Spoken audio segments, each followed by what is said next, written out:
नमस्कार, आप देख रहे हैं डीडी न्यूज। मैं हूं आंचल गुलाटी गुंबर। आगे बढ़ने से पहले एक नजर सुर्खियों की तरफ। पाकिस्तान ने देर रात नियंत्रण रेखा पर फिर से की फायरिंग। भारतीय सशस्त्र बलों ने दिया मुंहतोड़ जवाब। शाहजहांपुर में गंगा एक्सप्रेसवे पर वायुसेना ने टेक ऑफ और लैंडिंग का किया अभ्यास।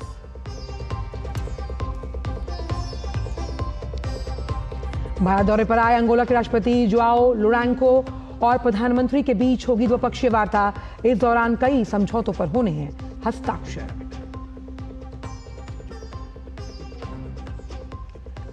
वेव्ड समिट का आज तीसरा दिन। सूचना और प्रसारण मंत्रालय मीडिया और मनोरंजन क्षेत्र पर वर्ष 2024-25 के आंकड़ों से संबंधित हैंडबुक करेगा जारी।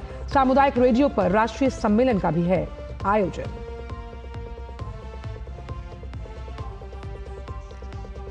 उत्तर और पश्चिम भारत में आज धूल भरी आंधी और हल्की बारिश की संभावना। मौसम विभाग ने दक्षिण भारतीय राज्यों में भारी बारिश का अलर्ट किया जारी। और ऑस्ट्रेलिया में आम चुनाव के मतदान जारी। एंथनी अल्बनीजे की लेबर पार्टी और पीटर डटन की लिबरल पार्टी के बीच मुख्य मुकाबला।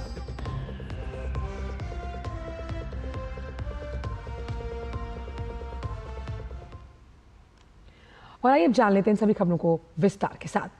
पहलगाम आतंकी हमले के बाद से हर बीते दिन के साथ पाकिस्तान अपनी नापाक हरकतों से बाज नहीं आ रहा। लगातार 9वें दिन पाकिस्तान ने फिर सीज फायर का उल्लंघन किया। पाकिस्तान ने कल देर रात नियंत्रण रेखा पर फिर से फायरिंग की। नियंत्रण रेखा से सटे कुपवाड़ा, उरी और अखनूर सेक्टर्स में बिना उकसावे के छोटे हथियारों से गोलीबारी की गई है और वहीं भारतीय सेना ने पाकिस्तान की गोलीबारी का मुंहतोड़ जवाब दिया। तो अपनी नापाक हरकतों से बाज नहीं आ रहा पाकिस्तान।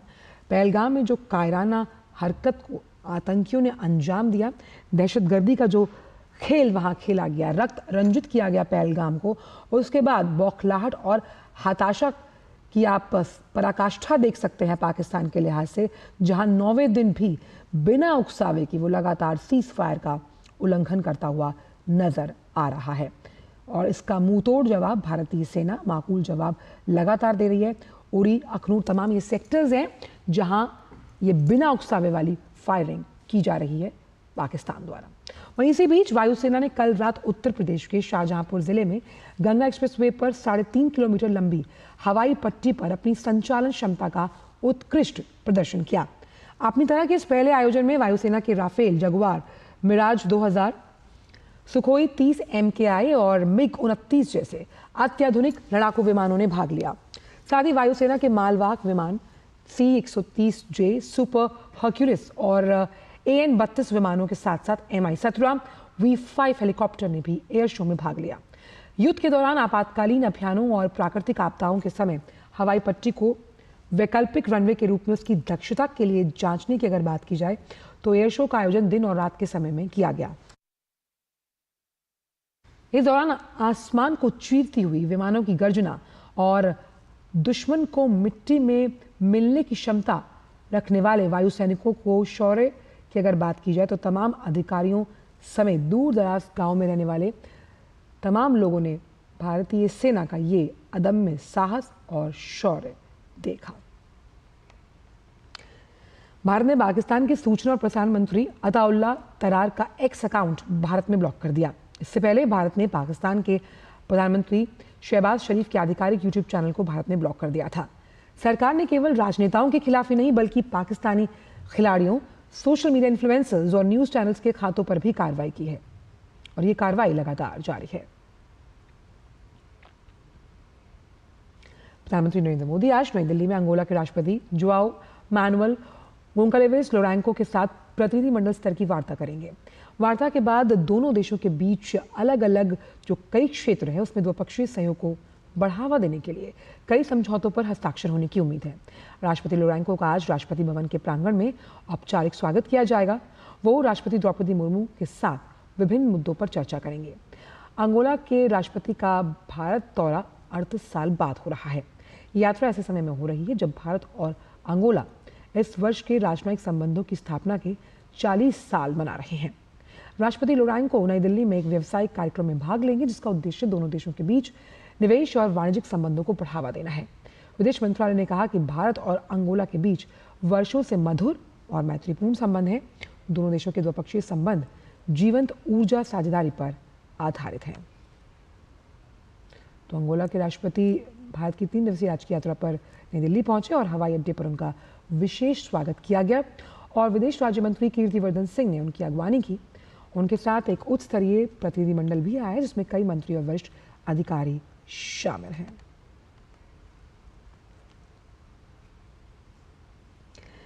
भाखड़ा ब्यास मैनेजमेंट बोर्ड ने जल बंटवारे को लेकर पंजाब और हरियाणा के बीच चल रहे विवाद की अगर बात की जाए तो इसे तूल पकड़ लिया है। इस संवेदनशील मुद्दे पर हरियाणा के मुख्यमंत्री नायब सिंह सैनी ने आज सर्वदलीय बैठक बुलाई है। इस बैठक में सभी राजनीतिक दलों के नेताओं को आमंत्रित किया गया। इस बैठक का उद्देश्य प्रदेश की रणनीति तय करना, सभी दलों से सुझाव लेकर संयुक्त निर्णय पर पहुंचना है। इससे पहले रोहतक में हरियाणा के पूर्व मुख्यमंत्री और कांग्रेसी नेता भूपेंद्र सिंह हुड्डा ने पंजाब सरकार पर जमकर हमला बोला। उन्होंने कहा कि पंजाब और हरियाणा भारत पाकिस्तान नहीं है जो एक दूसरे का पानी रोक ले। पानी रोकना हरियाणा के अधिकारों का हनन है और इससे जल संकट गहरा सकता है। पंजाब के मुख्यमंत्री भगवंत मान पर तंज कसते हुए उन्होंने कहा कि जो कभी मजाकिया थे वो अब मुख्यमंत्री हैं। पूर्व मुख्यमंत्री ने यह भी कहा कि भाखड़ा ब्यास प्रबंधन बोर्ड में हरियाणा का कोई सदस्य नहीं है, जिससे प्रदेश की पैरवी सही तरीके से हो नहीं पा रही। उन्होंने बोर्ड में हरियाणा के प्रतिनिधि की नियुक्ति की मांग की। हुड्डा ने स्पष्ट किया कि कांग्रेस पार्टी इस मुद्दे पर सरकार के साथ है और चंडीगढ़ में होने वाली सर्वदलीय बैठक में पार्टी अपना मजबूत पक्ष रखेगी। साथ ही उन्होंने केंद्र सरकार से भी सतलुज यमुना लिंक नहर निर्माण को लेकर स्पष्ट कार्रवाई की मांग की है। और आइए बात करते हैं वेव्स 2025 से जुड़ी हुई।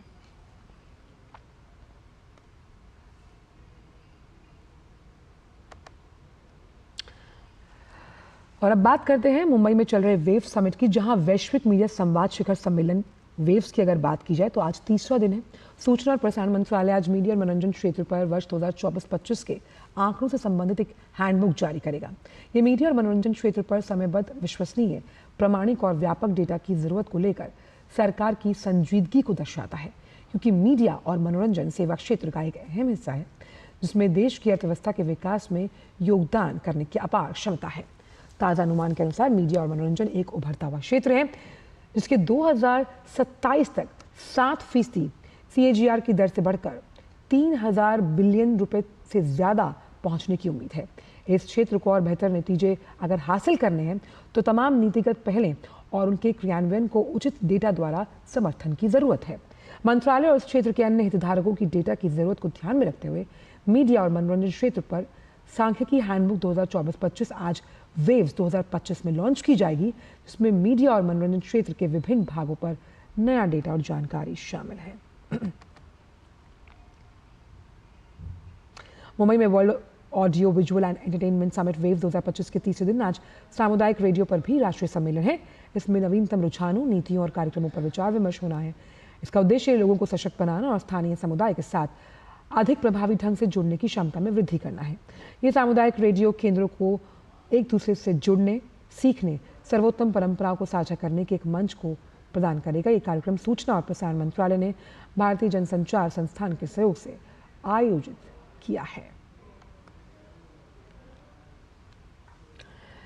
वेव्स जहां होता है विचारों का आदान प्रदान, जहां उठती है बदलाव की लहरें, क्रिएटिविटी और करिश्मे का मेल, यही है बेजोड़ संगम वेव्स 2025 की पहचान। वेव समिट के दूसरे दिन भी कई सत्रों में मनोरंजन और सिनेमा जगत को लेकर रोचक चर्चाएं हुई। फिल्म अभिनेता आमिर खान ने तो इतना तक कह दिया कि उनके 36 साल के करियर में किसी सरकार ने इतना काम नहीं किया। अगर हम बात करते हैं एंटरटेनमेंट वर्ल्ड की, आइए आपको दिखाते हैं इस खास रिपोर्ट के जरिए। मुंबई में हो रहे वेव समिट 2025 की भारत के साथ साथ विदेश में भी चर्चा है। समिट के दूसरे दिन की शुरुआत session studios of the future putting India on world studio map के टॉपिक के साथ हुई, जिसमें मॉडरेटर के रूप में फिल्म समीक्षक मयंक शेखर रहे। उन्होंने अभिनेता आमिर खान, फिल्म निर्माता Dinesh vision, Ritesh Sidhwani, PVR INOX के संस्थापक अजय बिचली, अमेरिकी फिल्म निर्माता चार्ल्स रोवन से सत्र के दौरान बातचीत की। वहीं अगले session cinema the soft power में मॉडरेटर के रूप में फिल्म निर्माता करण जौहर रहे। उन्होंने अभिनेत्री करीना कपूर और तेलुगु फिल्म अभिनेता विजय देवरकोंडा से विमर्श किया। फिल्म जगत के दिग्गज आमिर खान और करीना कपूर ने प्रधानमंत्री नरेंद्र मोदी और वेव्स की जमकर तारीफ की। I've been around for almost now 35 years. And in these 35 years, I have not seen any government, and there have been a number of governments, who has ever thought about us. So this is the first time that any government has applied their mind and their emotions and said, "Yaar, let's do something in media and entertainment." I think with the support of the government and the I&B ministry and our Prime Minister Shri Narendra Modi ji, I think India today stands as one of the biggest superpowers. इस बीच taking Indian culture to the world session के दौरान Reliance foundation की संस्थापक और अध्यक्ष नीता अंबानी ने कहा कि आधुनिक युग में भारत की शानदार विरासत और रंगमंच, नृत्य, संगीत, सिनेमा, कलाकार, कारीगरों की सौम्य शक्ति ने विश्व के कोने-कोने में लोगों के दिलों को छुआ है। Let our Amar Chitra Kathas be the world's next Harry Potters. Let our epics, Ramayana and Mahabharat, light up the silver screens of the world. Let our classical dances sparkle on the grandest of global stages. Let our stories inspire generations to come. Because friends, culture is not just a reflection of who we are. It is a powerful tool to shape who we become.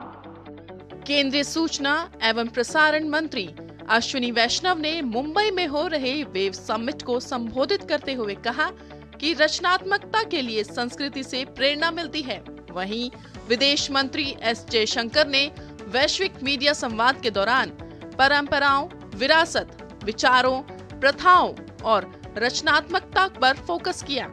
As we seek now to democratize the international system, it is not enough to just assert political and economic independence. It is equally essential that we give voice to our traditions, to our heritage, to ideas, to practices, and to our creativity. Culture inspires creativity and it connects people across borders. We must support policies that preserve and promote all cultural forms. Focus is shifting towards local stories, the local culture, and we aim to build people-to-people and country-to-country exchanges. गौरतलब है कि 4 दिवसीय wave summit में 90 से ज्यादा देशों के लोग हिस्सा ले रहे हैं, जिसमें 10,000 से ज्यादा प्रतिनिधि, 1,000 क्रिएटर, 300 से ज्यादा कंपनियां और 350 से ज्यादा स्टार्टअप शिरकत कर रहे हैं। Bureau report, DD news. और अब बात मौसम की। मौसम विभाग के अनुसार आज उत्तर और पश्चिम भारत में धूल भरी आंधी और हल्की बारिश होने की संभावना है। वहीं दक्षिण भारतीय राज्यों में भारी बारिश के लिए अलर्ट जारी किया गया। मौसम विभाग के अनुसार दिल्ली एनसीआर में आज भी धूल भरी आंधी और हल्की बारिश की संभावना है। वहीं दिल्ली के लिए येलो अलर्ट भी जारी किया गया। कल दिल्ली एनसीआर समेत देश के कई हिस्सों में हुई बारिश के बाद लोगों को गर्मी से राहत मिली। मौसम विभाग के अनुसार उत्तर प्रदेश में आज तेज हवाएं चल सकती हैं और हल्की बारिश भी। इसके अलावा कई इलाकों में ओलावृष्टि की संभावनाएं जताई गई हैं। पंजाब और हरियाणा में भी आज हल्की बारिश हो सकती है। दोनों ही राज्यों में येलो अलर्ट जारी किया गया।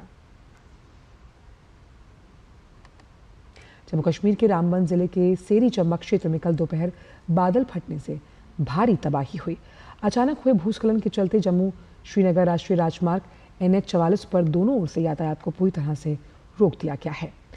मूसलाधार वर्षा के बाद हुए इस भूस्खलन से राजमार्ग पर भारी मलबा आ गया, जिसकी वजह से वाहनों की आवाजाही ठप हो गई है। राष्ट्रीय राजमार्ग के विभिन्न स्थानों, विशेषकर उधमपुर जिले के गरनई चेक नाका पर भारी संख्या में ट्रक और यात्री वाहन फंसे हुए हैं। डीएसपी ट्रैफिक जितेंद्र सिंह ने जानकारी दी कि लोगों की सुरक्षा को देखते हुए उधमपुर में वाहनों को रोका जा रहा है। मलबा हटाने में लगभग 4 से 5 घंटे का समय लग सकता है। राष्ट्रीय राजमार्ग नेशनल हाईवे 44 जो रामबन में सेरी के इलाके में कोई मड स्लाइड और शूटिंग स्टोन आने की वजह से अभी जस्ट कोई 1 घंटा पहले वहाँ पे रुकावट आई, बंद हो चुका है, जिसके चलते हम यहाँ पे उधमपुर में लोगों की सुरक्षा को मद्देनज़र रखते हुए, ताकि आगे लोगों को असुविधा ना हो, क्योंकि रिस्की रहता है मड स्लाइड और शूटिंग स्टोन्स के कारण। छोटी गाड़ियाँ जो हमारे मुसाफिर जा रहे हैं वहाँ पे लेडीज़ हैं, जेंट्स हैं, उनको कोई किसी भी तरह की परेशानी ना हो, उसी के चलते हम यहाँ पे गाड़ियाँ रोकते हैं उधमपुर के अलग अलग जगहों पर। अभी 4-5 घंटे के लिए जो काम चलेगा वहाँ पे, तो उसके बाद हम कोशिश करेंगे जो हमारी छोटी गाड़ियाँ हैं, लाइट मोटर व्हीकल्स हैं, पैसेंजर्स हैं, वो रवाना हो सके। और फिलहाल वक्त थोड़ी सी ब्रेक का है, आप देखते रहिए डीडी न्यूज़।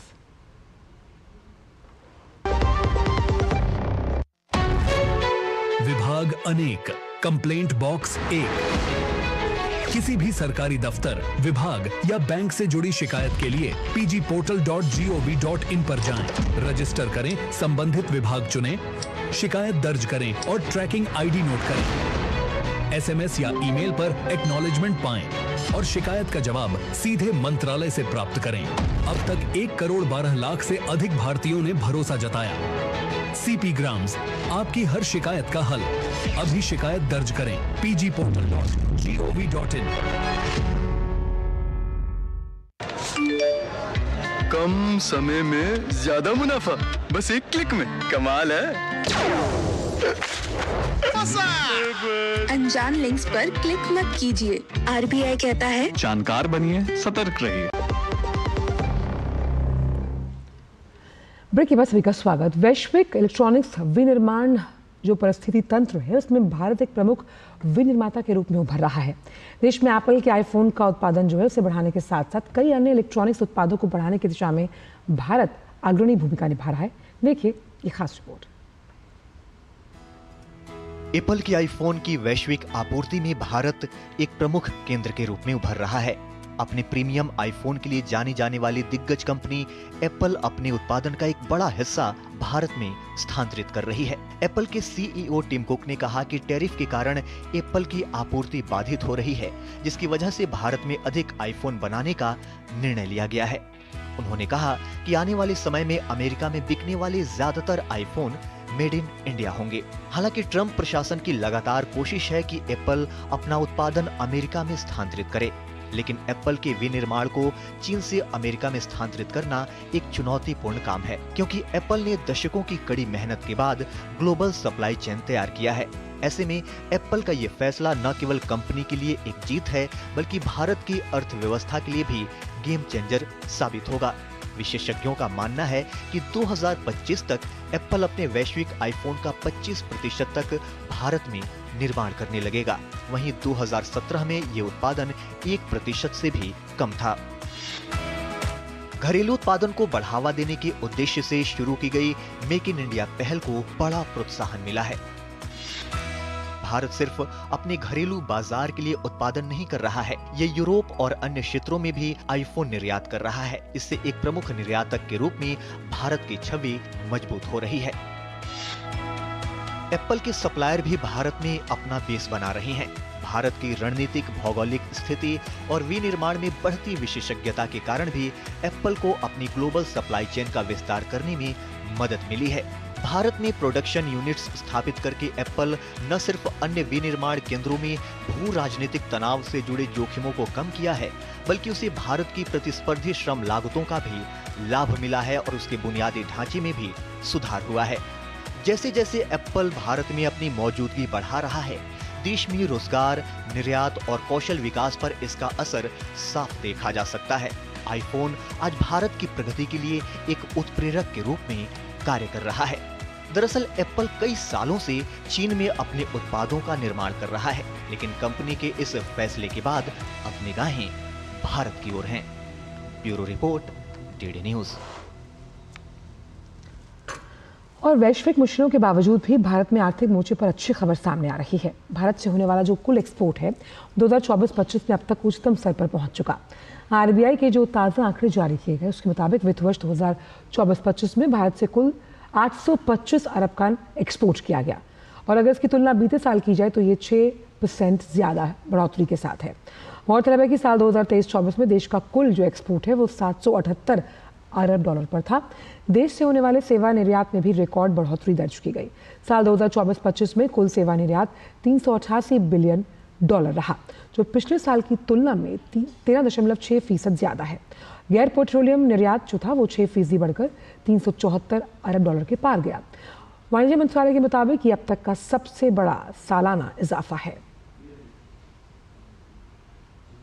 बात कोल प्रोडक्शन की, देश में कोयला उत्पादन जो है इसमें लगातार बढ़ोतरी दर्ज की जा रही है। केंद्र सरकार द्वारा जारी जानकारी के मुताबिक चालू वित्त वर्ष के अप्रैल महीने में भारत का कुल कोयला उत्पादन 81 मिलियन टन के पार पहुंच गया, जो पिछले वर्ष की समान अवधि में उत्पादित 78 मिलियन मेट्रिक टन के करीब 4% से ज्यादा है।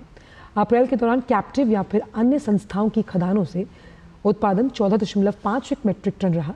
साथ ही इस दौरान भारत का कुल कोल डिस्पैच करीब 87 मेट्रिक टन तक पहुंचा, जो अप्रैल 2024 के दौरान 85 मेट्रिक टन था, और ये इसमें करीबन 3 से ज़्यादा फीसद की वृद्धि को दर्शाता है। वहीं कोल इंडिया लिमिटेड में कुल कोयला स्टॉक वित्त वर्ष 2025-26 में 105 मेट्रिक टन रहा, जो पिछले वर्ष में 22% से ज़्यादा है। घरेलू उत्पादन में वृद्धि के कारण भारत का कोयला आयात अप्रैल से दिसंबर 2024 के दौरान 183 मिलियन टन रहा, जो कि पिछले वित्त वर्ष की इसी अवधि में 200 मेट्रिक टन से 8.4% घटा है। मंत्रालय ने कहा कि कोयले के आयात में कमी के कारण देश को लगभग 5.43 बिलियन डॉलर यानी 42,316 करोड़ रुपए की विदेशी मुद्रा की बचत हुई है। केंद्रीय मंत्री गजेंद्र सिंह शेखावत ने 14वें IEAI ओपन समिट 2025 और प्रदर्शनी का उद्घाटन किया। 2 दिनों तक चलने वाले सम्मेलन में एक्सपो उद्योग की कई जानी मानी कंपनियां भाग ले रही हैं। इस अवसर पर केंद्रीय मंत्री ने कहा कि विकसित भारत बनाने में प्रदर्शित उद्योग अपना महत्वपूर्ण योगदान दे रहा है। एक ही रिपोर्ट। केंद्रीय मंत्री गजेंद्र सिंह शेखावत ने नई दिल्ली के भारत मंडपम में IEIA ओपन समिट 2025 और प्रदर्शनी का उद्घाटन किया। 2 दिन तक चलने वाले इस सम्मेलन में देश विदेश की कई जानी मानी प्रदर्शनी कंपनियां भाग ले रही हैं। इसका मकसद विकसित भारत के निर्माण में एक्सपो इकोनॉमी के योगदान को बढ़ाना है। केंद्रीय मंत्री ने कहा कि भारत के पास आज Yashobhoomi, Bharat Mandapam, India expo mart सहित कई ऐसे भवन हैं जिन्होंने भारत के प्रदर्शनी उद्योग को विश्व में नई पहचान दी है। आज भारत का प्रदर्शनी उद्योग तकरीबन 18% की रफ्तार से आगे बढ़ रहा है। इंडिया आज जिस तरह से प्रगति कर रहा है, the way Indian economy is growing, Bharat की इस प्रगति के साथ में भारत दुनिया के लिए सबसे बड़ा वैश्विक बाजार भी बना। That is also opened and widened up the window of opportunities for the sector which we are talking about. उन्होंने कहा कि भारत सरकार के प्रयासों से एक्सप्रेस वे के निर्माण, वायु सेवाओं के विस्तार के जरिए देश की अर्थव्यवस्था का विस्तार हो रहा है। G20 और वेव्स 2025 जैसे कई अंतर्राष्ट्रीय कार्यक्रमों के सफल आयोजनों ने भारत को एक्सपो टूरिज्म और एक्सपो डेस्टिनेशन के रूप में पहचान दिलाई है। आज जिस तरह से कटिंग एज टेक्नोलॉजी से लेकर के बायोटेक्नोलॉजी से लेकर के सेमीकंडक्टर से लेकर के रिन्यूएबल एनर्जी से लेकर के craft and handicraft, culture creative economy से लेकर के और AI टेक्नोलॉजी ड्रिवन सारे विषयों पर लेकर के भारत जिस तरह से प्रगति कर रहा है और पूरी दुनिया में भारत एक इंपॉर्टेंट प्लेयर के रूप में जिस तरह से उदित हो रहा है, उसने इस इंडस्ट्री के लिए अनेक जो है संभावनाओं के द्वार खोले भी हैं और जो पहले थे उनको बड़े गेटवेज के रूप में परिवर्तित कर दिया।